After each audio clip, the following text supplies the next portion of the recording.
Claudia, si on faisait une vidéo dehors? Super, très bonne idée. Je vais me geler le bip. En tant que coach, je rencontre beaucoup de pratiquants, de pratiquantes qui se blessent et qui sont totalement perdus, qui pensent que leur vie n'a plus aucun sens. Ce que je comprends, c'est vraiment un sentiment que on a beau essayer de se consoler, on a beau essayer de se dire que ça va s'arranger, que de toute façon, reculer pour mieux sauter. Enfin, tu connais toutes ces expressions que tu t'en as rien à foutre à ce moment-là, tu as envie de mourir, quoi. Alors bon, qu'il y a beaucoup plus grave dans la vie que certaines blessures. Surtout que ce sont souvent des blessures qui sont assez courantes, des entorses, des choses comme ça qui sont rapidement réparables entre guillemets. Et donc te donner mes meilleurs conseils pour te sortir d'une blessure et gérer ta blessure. Comment faire lorsque tu es blessé? La première chose à faire lorsque tu es blessé, c'est gérer les potentiels gonflements ou autres hématomes. Avec par exemple en glaçant ta cheville, si tu t'es fait une entorse et que ça a enflé, ou ton genou, essayer de limiter, donc de faire diminuer le gonflement. Ensuite, la deuxième chose à faire, c'est un diagnostic. Pas en allant sur Doctissimo ou en tapant tordage de cheville ou claquage à la cheville. À la cheville, on ne se claque pas la cheville, à l'ischio-jambier, à la cuisse, à ce que tu veux, mais plutôt d'aller voir un médecin du sport idéalement, mais sinon ton médecin traitant saura t'aiguiller vers, on va dire, ce que tu devras faire comme examen, si c'est une échographie, si c'est un IRM, si c'est une radio, et pour que tu puisses en numéro 3 enclencher le protocole de guérison. Alors protocole de guérison ne veut pas dire rester allongé sur son canapé, parce que ce qui va avec le petit 3, c'est le 3A, c'est continuer de s'entraîner. Oui, tu as bien entendu. L'entraînement, la récupération active va accélérer la guérison. Bien entendu, je te demande de ne pas solliciter le membre, l'endroit où tu es blessé. Ce n'est pas ça l'idée. L'idée, c'est de continuer de s'entraîner sans solliciter la zone ou bien le membre qui est blessé. Je te mets le lien des études dans la description concernant la récupération active et l'accélération donc de la guérison.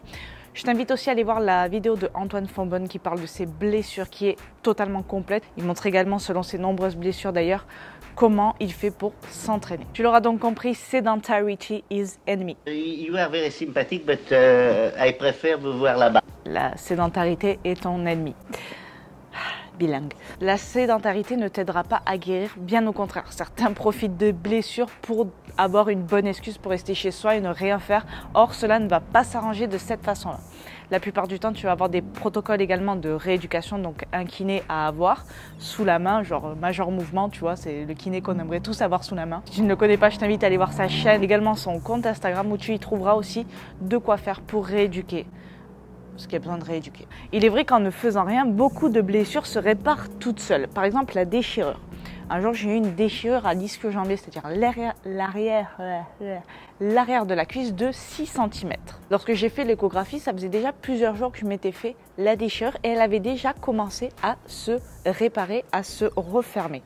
Elle devait faire dans les 7-8 cm le jour où je me la suis faite. Tout simplement, pourquoi? Parce que le corps est une machine magnifique, mais bien sûr qu'elle va se refermer. Mais le problème, c'est que si tu ne fais pas de rééducation, si tu ne renforces pas tout ça pour que la blessure se referme parfaitement bien et que la cicatrisation soit parfaite, tu risques de te repéter par-dessus ça et la déchirure d'être encore plus grande.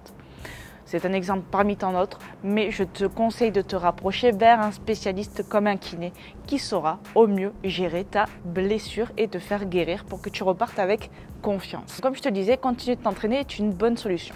Ce qu'il faut, c'est que tu ne provoques pas la douleur. Pour cela, je te conseille de ne pas prendre de risques, de ne pas solliciter le membre qui est blessé. Ce qu'il faut que tu saches, c'est que lorsque tu es chaud, lorsque tu t'entraînes, ton corps est plein d'analgésiques, ce qui fait que tu ne ressens pas la douleur. Ce qui fait que tu vas solliciter peut-être l'endroit où tu as mal en te disant « Putain, c'est cool, j'ai pas mal, je peux faire ce mouvement ».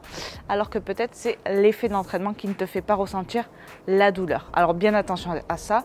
L'idéal, c'est de ne pas prendre de risques. A l'inverse, en cas de grosses blessures, par exemple du genou, comme le ménisque, les ligaments croisés ou plus grave, tibia, péroné, etc., qui nécessitent souvent une opération, on va avoir l'effet inverse. C'est-à-dire lorsque tu vas reprendre, tu auras développé en fait une hypersensibilité à la douleur, ce qui va faire que tu vas être plus avec de l'appréhension. La phase de rééducation sera pour toi assez difficile. Il va falloir vraiment que tu sortes de ta zone de confort, mais pour ça, ton kiné sera au mieux t'aiguiller. Fais-lui confiance. Pour rappel, la douleur est déclenchée par des récepteurs de douleur dans le système nerveux qui ne répondent pas, eux, toujours à des lésions. C'est-à-dire qu'on peut avoir une douleur qui est 100% psychologique, sans aucune lésion.